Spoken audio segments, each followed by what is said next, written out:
ജീവമൊഴി ശ്രോതാക്കൾക്ക് വേഗം വരുന്ന കർത്താവായ യേശുക്രിസ്തുവിന്റെ ധന്യതിരുനാമത്തിൽ സ്നേഹവന്ദനം. ദൈവവചനത്തിലെ ഉപ്പ്.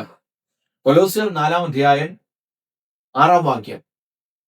ഓരോരുത്തരോട് നിങ്ങൾ എങ്ങനെ ഉത്തരം പറയണം എന്ന് അറിയേണ്ടതിന് നിങ്ങളുടെ വാക്ക് എപ്പോഴും കൃപയോട് കൂടിയതും ഉപ്പിനാൽ രുചി വരുത്തിയതും ആയിരിക്കട്ടെ.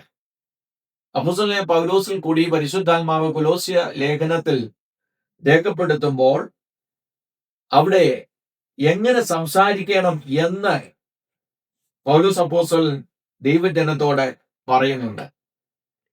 പ്രാർത്ഥനയിൽ ഉറ്റിരിക്കുവിൻ, സ്തോത്രത്തോടെ അതിൽ ജാഗരിക്കുവിൻ.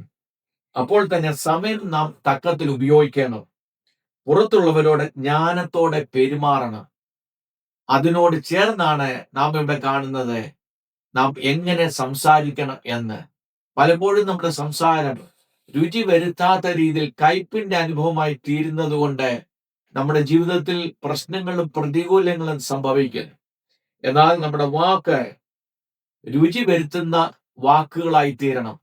മറ്റുള്ളവരുടെ ജീവിതത്തിൽ, നമ്മുടെ ജീവിതത്തിൽ അനുഗ്രഹവും സമാധാനവും സന്തോഷവും വരുത്തുന്നതായി തീരണം. അതിനാൽ ദൈവവചനത്തിന്റെ ഉപ്പ് അതിലെപ്പോഴും പ്രകടമായിരിക്കണം. ഈ വചനത്താൽ ദൈവം നമ്മെ അനുഗ്രഹിക്കട്ടെ. God bless you.